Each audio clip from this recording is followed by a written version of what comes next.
Lucas, capítulo 15, versículos 11 ao 32. Meu Deus! Obrigado a Aleluia! Deus por essa palavra. Essa semana Deus tocou no meu coração essa palavra para estar bastante para a igreja. Amém? É uma parábola muito conhecida do filho pródigo, que diz assim: E disse um certo homem, tinha 2 filhos, e o mais moço deles disse ao pai: Pai, me dá a parte da fazenda que me pertence. E ele repartiu por eles a fazenda. E poucos dias depois, o filho mais novo, ajuntando, partiu para uma terra longínqua, e ali desperdiçou a sua fazenda, vivendo dissolutamente. E havendo ele gastado tudo, houve naquela terra uma grande fome, e começou a padecer necessidades. E foi e chegou a um dos cidadãos daquela terra, a qual mandou para os seus campos apacentar porcos, e desejava encher o seu estômago com as bolotas que os porcos comiam, e ninguém lhe dava nada. E tornando em si, disse: Quantos jornaleiros em meu pai têm abundância de pão, e eu aqui pereço de fome? Levantar-me-ei, irei ter com meu pai, e dir-lhe-ei: Pai, pequei contra o céu e perante a ti, já não sou digno de ser chamado teu filho. Faze-me com um dos seus jornaleiros. Ele levantou-se e foi para seu pai. Quando ainda estava longe, viu o seu pai e se moveu de íntima compaixão. E correndo, lançou-lhe ao pescoço e o beijou. E o filho lhe disse: Pai, pequei contra o céu e perante ti, já não sou digno de ser chamado teu filho. Mas o pai disse aos seus servos: Trazei depressa o melhor vestido, vesti-lo, põe um anel na mão e alparcas nos pés. E trazei o bezerro cevado, e matai, comamos e alegremos-nos. Porque este meu filho estava morto e reviveu. Tinha-lhe se perdido e foi achado. E começaram a alegrar-se. E o seu filho mais velho estava no campo, e quando veio, chegou perto de casa, e ouviu a música e as danças. E chamando dos servos, perguntou-lhe: O que era aquilo? E ele disse: Veio teu irmão, e teu pai matou o bezerro cevado, porque o recebeu são e salvo. Mas ele se indignou e não queria entrar. E saindo o pai, estava com ele. Mas respondendo ele, disse: Pai, eis que te sirvo há tantos anos, sem nunca transgredir o teu mandamento, e nunca me deste um cabrito para alegrar-me com os meus amigos. Vindo, porém, este teu filho, que desperdiçou a tua fazenda com meretrizes, mataste-lhe o bezerro cevado. E ele disse: Filho, tu sempre estás comigo, e todas as minhas coisas são tuas. Mas era justo alegrarmos e folgarmos, porque este teu irmão estava morto e reviveu, e tinha se perdido e achou-se. Irmãos, pode assentar. Glória a Deus! Essa parábola é uma parábola muito conhecida. É a parábola do filho pródigo. Eu vou tirar dessa parábola uma lição de arrependimento. Meu Deus! A parábola do filho pródigo conta a história de um pai que possuía 2 filhos. Em certa altura da vida, o filho mais novo do homem pediu a herança e partiu para a terra distante. Eu não sei se os irmãos sabem, mas segundo o dicionário, pródigo, o que significa pródigo? É aquele que esbanja, gasta mais do que possui ou necessita. Esbanjador, gastador ou perdulário. Deus, irmãos, Ele nos permite cair no nosso próprio orgulho.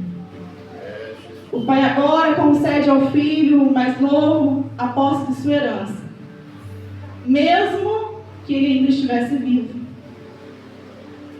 O pai poderia proteger o filho mais novo e negando o dinheiro, mas não. O pai deu porque assim o fez. Porque ele podia pensar assim no momento, né, que ele iria gastar irresponsavelmente com toda a herança.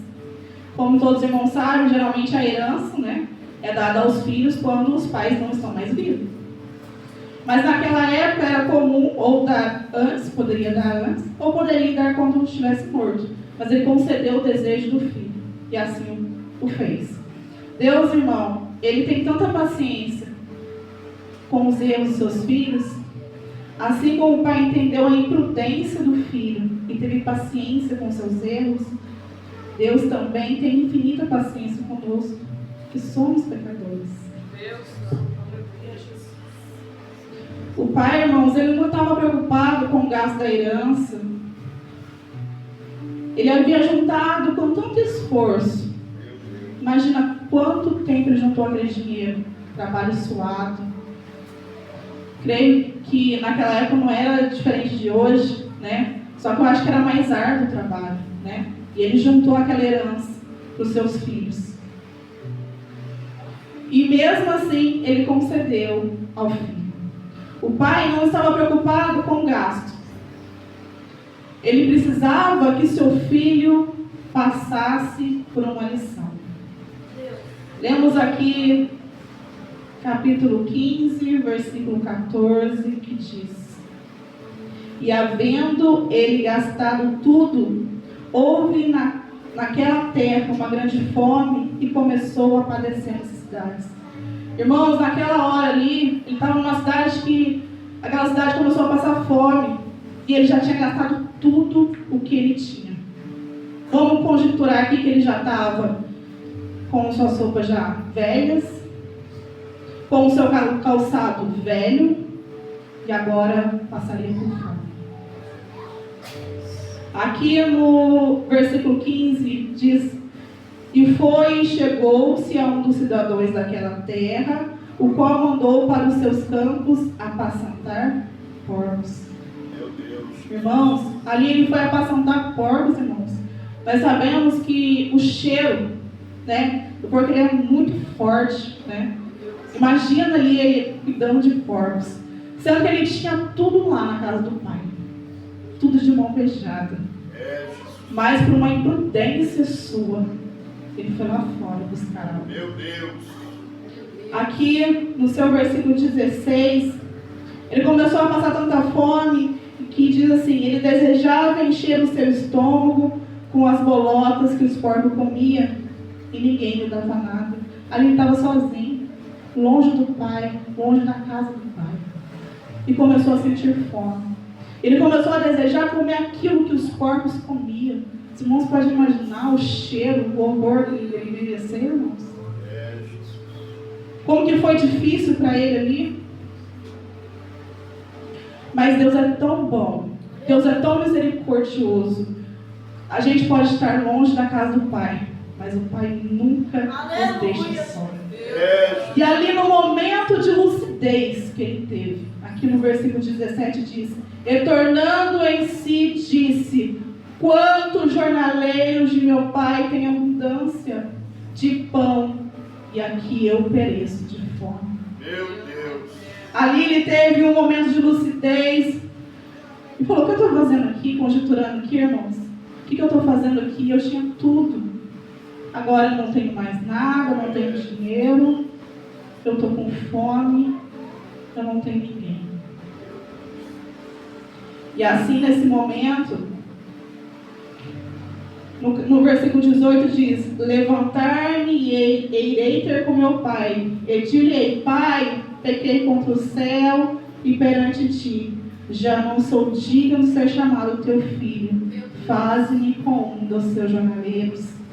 E levantando, versículo 20, levantando-se foi para seu pai, quando ainda estava longe, viu seu pai e se moveu de íntima compaixão, e correndo, lançou-se ao pescoço e o beijou. Deus, irmãos, Ele nos acolhe quando nos arrependemos verdadeiramente. Glória a Deus. Quando nós arrependemos verdadeiramente das nossas falhas, Deus está de braços abertos. E foi exatamente isso que o Pai fez. O Pai se alegrou tanto de ver o seu filho.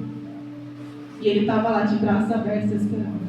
Meu Deus. Muitas vezes agimos como o filho mais velho, dando importância ao que não é importante. Já chego lá. Quando o filho chega em casa, o pai recebe com festa o irmão mais velho. Recebe com festa. O irmão mais velho, logo, irmãos, ele se acha injustiçado quando vê o seu irmão voltando para casa. Pois ele sempre teve zelo pelos bens materiais do pai, nunca gastou sua herança e o pai nunca lhe havia feito tamanha festa. Ele se achava superior por não ter desperdiçado a herança. Não conseguia enxergar a conversão do seu irmão. Não via sofrimento. Depois de tudo que o seu irmão mais novo passou, ele não via sofrimento. Lá no Lucas capítulo 15, versículo 29 ao 30 diz: Mas respondendo ele, disse ao pai: Eis que te sirvo há tantos anos, sem nunca transgredir os seus mandamentos. Eu nunca me deste um cabrito para alegrar-me com meus amigos. Vindo, porém, este teu filho, que desperdiçou a tua fazenda com as meretrizes, mataste-lhe o bezerro cevado. Meu Deus. O pai, irmão, estava feliz com a volta do filho. Ele não estava preocupado se o filho tinha gastado toda a herança dele. Ele não estava preocupado com isso. Ele estava preocupado com a presença do filho dele. Preocupado com a vida do filho dele. E Deus, irmãos, ama igualmente seus filhos que o servem, como aqueles que agem contrários à sua vontade.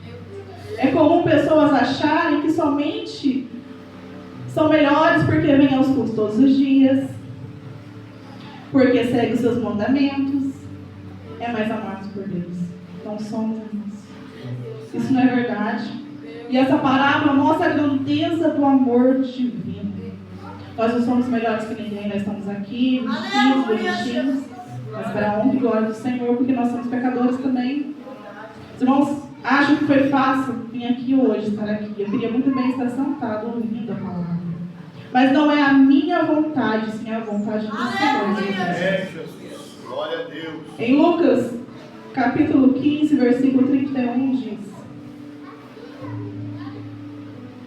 E ele disse: Filho, tu sempre estás comigo e todas as minhas coisas são tuas. Isso mostra que o pai era profundamente grato ao filho mais velho, que seu amor por ele era enorme. E o que ele fazia para o mais novo não mudava nada o que sentia pelo mais velho. Mesmo que ele tivesse gastado todos os seus bens, ele não estava preocupado. Jamais, irmãos, o pai negaria o acolhimento e o amor ao mais novo. Em Lucas capítulo 15, versículo 20 diz: Levantando-se foi para seu pai, e quando ainda estava longe, viu o pai que se moveu de íntima compaixão, e correndo lançou-se ao pescoço e o beijou. Meu Deus. Irmãos, eu tiro mais uma reflexão nesta noite também.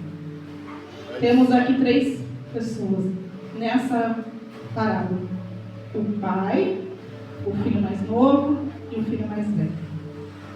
O pai é semelhante ao Pai Celestial, amoroso, que espera, dá perdão e nos recebe com alegria. O filho mais novo assemelha aos perdidos, aos transgressores, decidido buscar a satisfação longe da casa do pai. Mas a alegria é curta na terra do esquecimento de Deus. E nada vai preencher o vazio e a ausência do pai. O filho mais velho ilustra o espírito orgulhoso, depressivo de alguns religiosos e fariseus, que detestavam a presença dos pecadores, se julgando melhores ou mais dignos que os outros. Nós não somos ninguém. Nós não somos melhores que ninguém. Assim como o Pai Celestial aceita nós de volta, como muitos lá fora estão na prostituição, estão na bebida, no alcoolismo, o Senhor vai recebê-los de braços abertos, independente do que ele faz. A partir do momento que ele tem a lucidez, assim como o filho pródigo teve, falou: peraí, tem uma coisa errada comigo, eu preciso voltar para a casa do meu pai. Porque lá ele encontrou o conforto, o braço do pai, o carinho, o aconchego do pai. E eu quero falar para você nesta noite que está vendo esse vídeo: volte para a casa do pai. Glória a Deus. Volte por quanto há tempo, porque você não sabe o dia de amanhã. Porque o dia de amanhã pertence somente a Deus. Glória a Jesus. Hoje levantamos com saúde, estamos bem. Mas e amanhã, irmãos? Amanhã pode não ter mais oportunidade, pode não ter mais chance, Meu Deus. pode não ter mais. E aí, irmãos, o que nós vamos fazer? Então aproveita a oportunidade que você tem de estar na casa do Senhor. Aleluia! E volte para a casa do Pai enquanto é tempo. Porque aqui no livro de Mateus, no seu capítulo 11, versículo 28 ao 30 diz: Vinde a mim todos que estáis cansados e oprimidos, e eu vos aliviarei.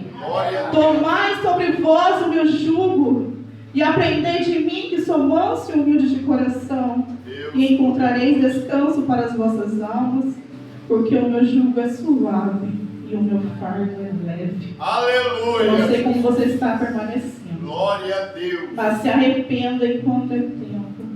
Essa palavra falou no meu coração que eu tenho que buscar mais, que eu tenho que fazer mais.